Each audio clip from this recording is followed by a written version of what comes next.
Decíamos la semana pasada, la decisión de declarar al Cartel de los Soles como organización terrorista internacional había sido como cruzar el Rubicón para el presidente Donald Trump.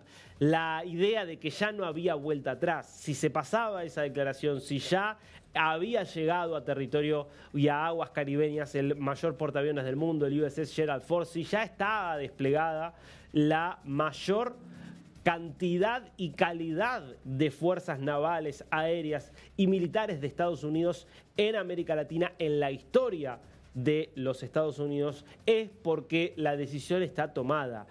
Estados Unidos va a forzar a Maduro a dejar el poder. Pero claro, la pregunta sigue siendo por el cómo.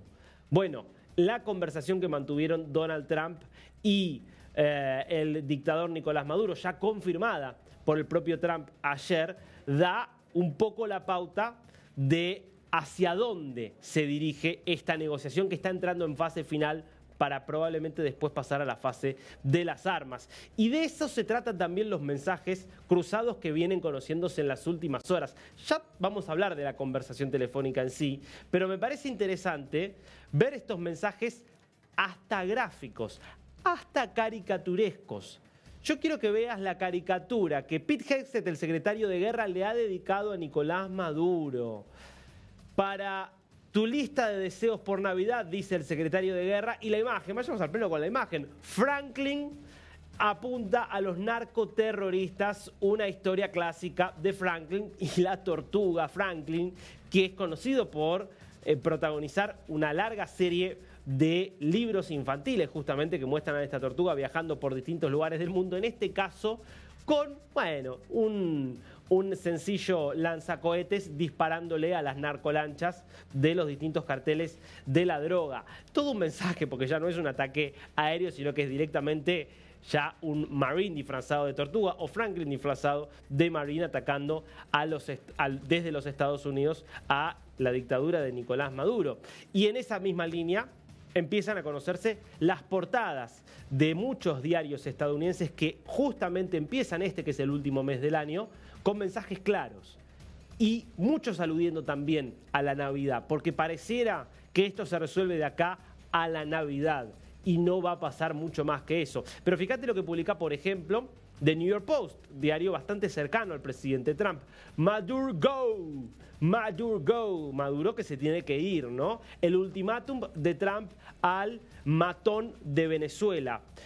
Renuncia, da un paso al costado o prepárate para lo que se viene. De esto habla el New York Post en su portada. ¿Qué quiere decir? Que estamos hablando de que ya los principales medios estadounidenses tienen en su portada, es decir, en su noticia principal de arranque de la primera semana del último mes de este 2025, esta disputa que ya está en zona de definición, que ya se encuentra en una fase definitiva. Y mirá, por ejemplo, lo que vuelca otro medio que también es cercano sobre todo al secretario de Estado, a Marco Rubio, que es el Miami Herald. La Casa Blanca le da a Maduro un ultimátum mientras Estados Unidos se mueve hacia operaciones terrestres y todo en la misma dirección. Son los últimos momentos que le quedan al dictador y a su círculo, al dictador y a quienes lo sostienen, principalmente Diosdado Cabello como hombre fuerte del régimen, como hombre que maneja la estructura militar y criminal. Es la última oportunidad que se les da para una salida negociada, que fue y sigue siendo la opción 1 de Trump. Siempre el presidente de Estados Unidos apostó a una salida negociada, sabe que es lo mejor. Lo que pasa es que se empieza a dar cuenta de que el propio régimen no quiere o no puede tal vez ir a una salida negociada. Y cuando digo no puede, bueno, estamos hablando, entre otras cosas, de quienes tal vez hasta incluso mantienen un poquito de rehén a Nicolás Maduro, que son los servicios cubanos, los servicios de seguridad de la inteligencia cubana que están a cargo de la seguridad del dictador venezolano desde hace muchos años y que en definitiva han llegado a un nivel de control que Maduro no hace nada sin autorización de Cuba y Cuba no hay forma de que no se entere de cada uno de los pasos que da el dictador venezolano y no hay forma de que Cuba, que necesita del petróleo venezolano, que necesita del apoyo y del escudo que en muchos sentidos ha sido Venezuela, acepte una salida negociada para Maduro, porque puede significar, bueno, que el régimen ingrese a un punto aún más crítico del que ya se encuentra, entre otras cosas por la crisis económica que arrastra desde hace muchos años Venezuela. En esa línea hay que ver la respuesta también navideña de Vladimir Padrino López, el jefe del ejército de Nicolás Maduro, que parece decirle a Trump: nosotros la Navidad la vamos a pasar aquí, o en todo caso, combatiendo. Mirá.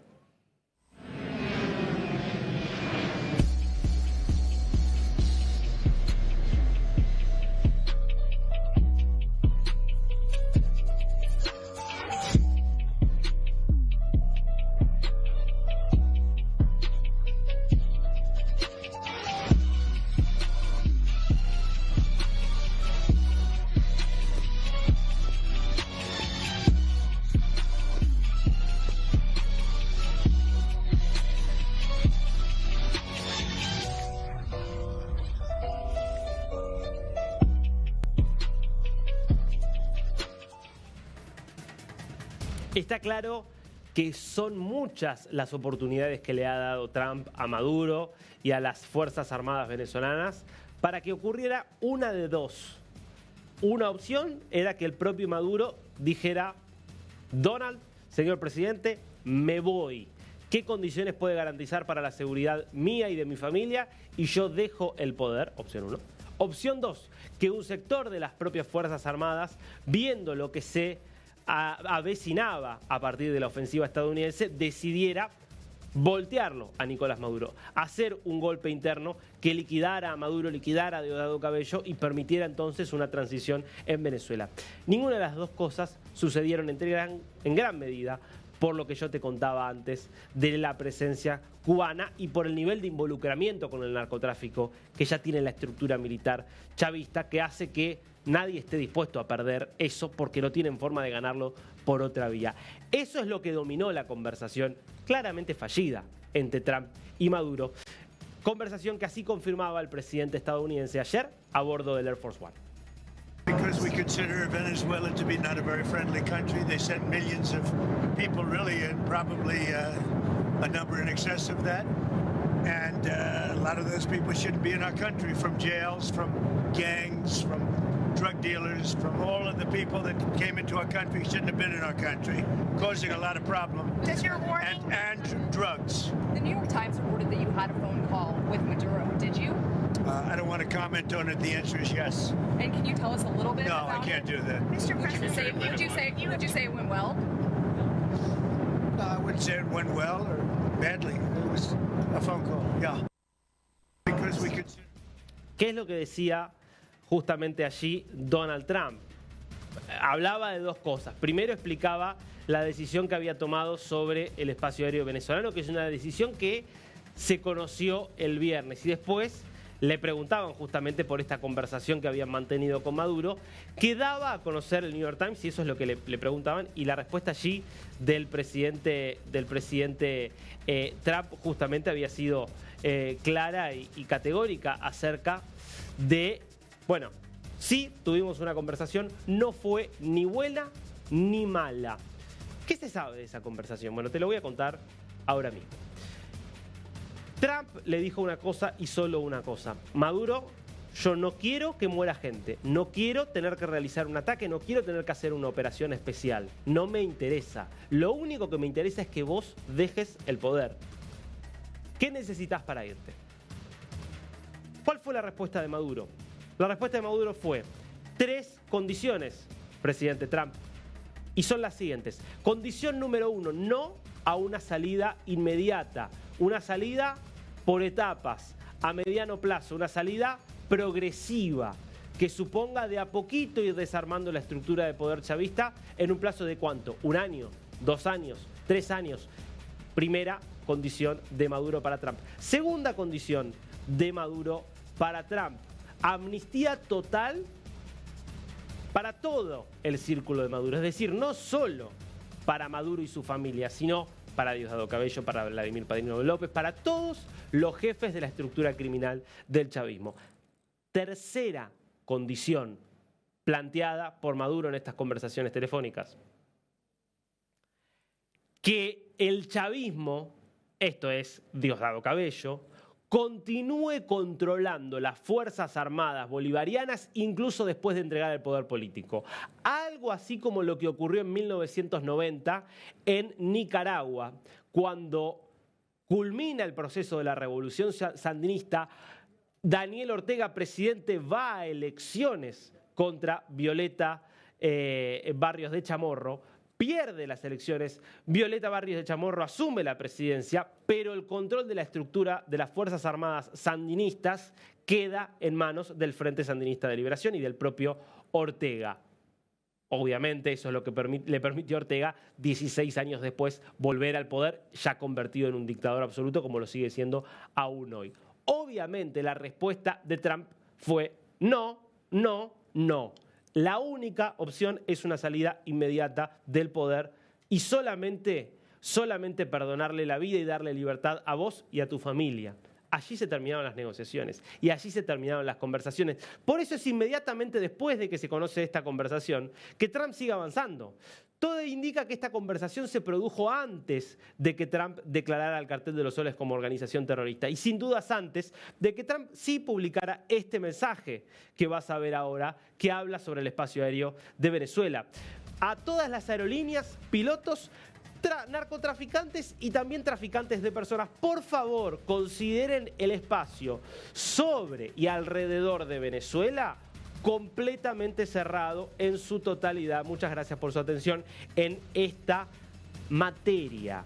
Es decir, reforzar lo que fue en su momento la alerta NOTAM, enviada por la Administración Federal de Aviación, y todo lo que vino después con las decisiones que tomaron las aerolíneas de dejar Venezuela e incluso de cancelar sus vuelos e incluso de cancelar todas las rutas que atravesaban el espacio aéreo venezolano. Porque se da cuenta Trump y se da cuenta Estados Unidos de que Maduro no está dispuesto a negociar, de que sigue dándole oportunidades, sigue acechándolo cada vez más y Maduro se mantiene allí firme, como lo muestra Vladimir Padrino en el video que veíamos antes, en este mensaje navideño. Y esto tiene que ver con las características de la estructura militar y con las características del poder cubano y su influencia sobre Venezuela. Eso es lo que explica lo que nosotros te dijimos casi desde el primer momento. Es muy poco probable que Maduro dé un paso al costado o que lo dejen a Maduro dar un paso al costado. Ahora, lo interesante es que parte de la maniobra de Trump supone quitarle a Maduro algunos de sus aliados internacionales. No puede con los locales. Después vamos a estar viendo las cosas que viene haciendo Petro, las cosas que hace Lula, porque esta conversación telefónica de la que te hablaba recién fue mediada por Lula, por Recep Erdogan de Turquía y por el Emir Al-Thani de Qatar. Pero sí puede, por ejemplo, trabajar con Rusia, con quien está negociando justamente una salida a la guerra en Ucrania. Porque fíjate lo que publica la Asociación de Operadores Turísticos de Rusia luego de que Trump presenta ese mensaje que veías recién. Un mensaje de la Asociación de Operadores Turísticos Rusos donde se habla incluso de evacuar a los ciudadanos rusos que se encuentran en Venezuela, sobre todo en Isla Margarita, destino que se ha vuelto privilegiado para los rusos. Ana Podornaya también explicó cómo serán repatriados los rusos que ya están de vacaciones en Venezuela. Viajarán directamente a Moscú en un vuelo especial operado por una aerolínea asociada a la fecha programada originalmente. Todos los rusos finalizarán sus vacaciones en la Isla Margarita según lo previsto. Es muy fuerte de lo que estamos hablando, porque justamente estamos ante una decisión que implica que la propia Rusia ya no confía en el régimen de Maduro y que le cree mucho más a Trump que al dictador, porque Maduro se ofendió con todas las aerolíneas y dijo no vuelan nunca más a Venezuela. ¿Le va a decir lo mismo a los rusos? ¿No vienen nunca más a Venezuela? Difícil, es uno de los pocos aliados que les queda. Esto es parte también de la estrategia de Trump, que también se está apalancando mucho en la figura de María Corina Machado. Se está apalancando mucho en la figura de María Corina Machado porque una de las inquietudes de Trump, si la salida no es negociada, si la salida es a través de un ataque que descabece la estructura narcocriminal, es ¿y qué pasa el día después? Bueno, el día después necesitamos que haya un liderazgo político que sea capaz de contener las posibles apariciones de fuerzas rebeldes. Por eso, fíjate el manifiesto que publica María Corina Machado. La dignidad sea esa fuerza motriz de nuestra revitalización nacional.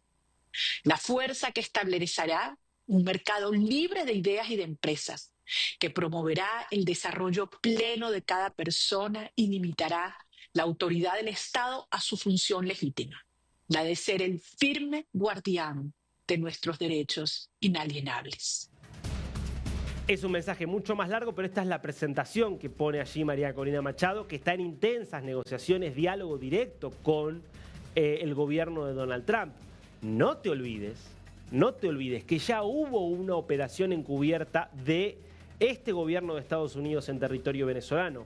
Fue la operación encubierta que permitió la liberación de los 5 colaboradores de María Corina Machado que estaban en la embajada de la Argentina en Caracas. Una humillación para el régimen de Maduro, que se hizo porque ya desde ese momento trabajan coordinadamente, porque para Trump es esencial que haya un liderazgo legitimado dentro de Venezuela. Es la única forma de evitar que Venezuela descienda a la anarquía, que es un temor que tiene Trump en caso de que se descabece el régimen.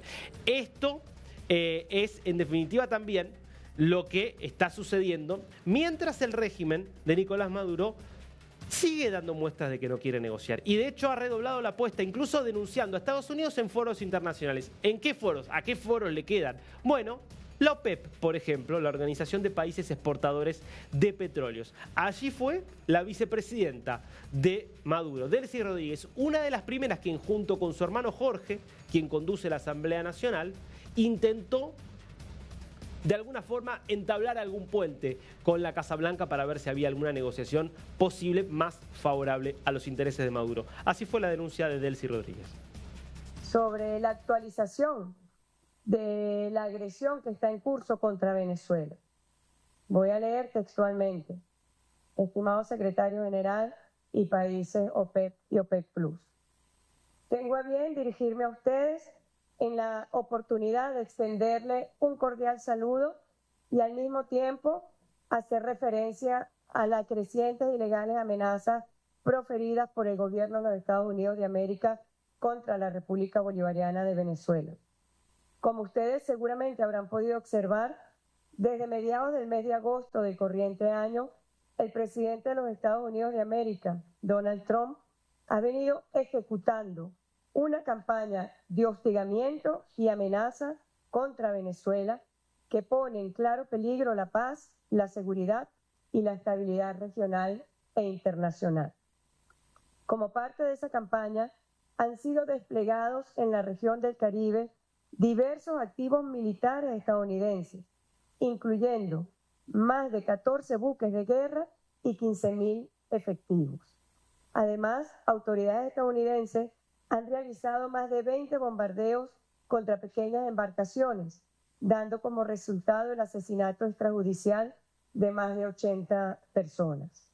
Del mismo modo, en todos estos meses han sido constantes y reiteradas las amenazas expresas de uso de la fuerza contra el territorio venezolano por parte del gobierno estadounidense, lo cual vulnera flagrantemente la Carta de la ONU y otros instrumentos del derecho.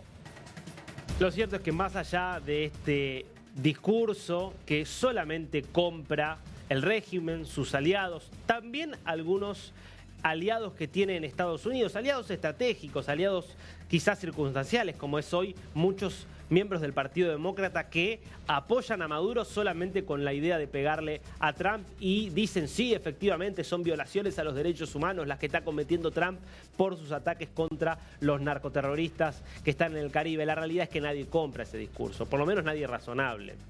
El único violador serial de derechos humanos es desde hace muchos años el régimen de Nicolás Maduro. Por eso, hoy, en una asamblea de estados parte del Estatuto de Roma, la Argentina planteó ante la Corte Penal Internacional la necesidad urgente de avanzar con investigaciones contra Nicolás Maduro. Escuchamos al representante argentino. La situación en Venezuela, que se ha deteriorado aún más tras las fraudulentas elecciones de julio de 2024, exige una atención inmediata. Notamos que desde que la oficina del fiscal anunciara en noviembre de 2021 la conclusión del examen preliminar sobre la situación en Venezuela, ha habido pocos avances. Las detenciones arbitrarias, los tratos inhumanos y otros crímenes contra la humanidad que perpetra el régimen venezolano requieren investigaciones rigurosas pero expeditivas, incluyendo el dictado de órdenes de arresto contra sus principales responsables. Una investigación frenada durante muchos años por la complicidad, la podredumbre, que habría que decir que hay en muchos de estos foros, donde el fiscal, ex ahora Karim Khan, investigaba a Maduro, supuestamente frenando toda la causa, mientras una familiar directa de él estaba como abogado, como abogada de Nicolás Maduro y de los intereses venezolanos. Esa investigación, pase lo que pase con Estados Unidos en el Caribe, con Venezuela, esa investigación tiene que continuar por una cuestión de justicia global.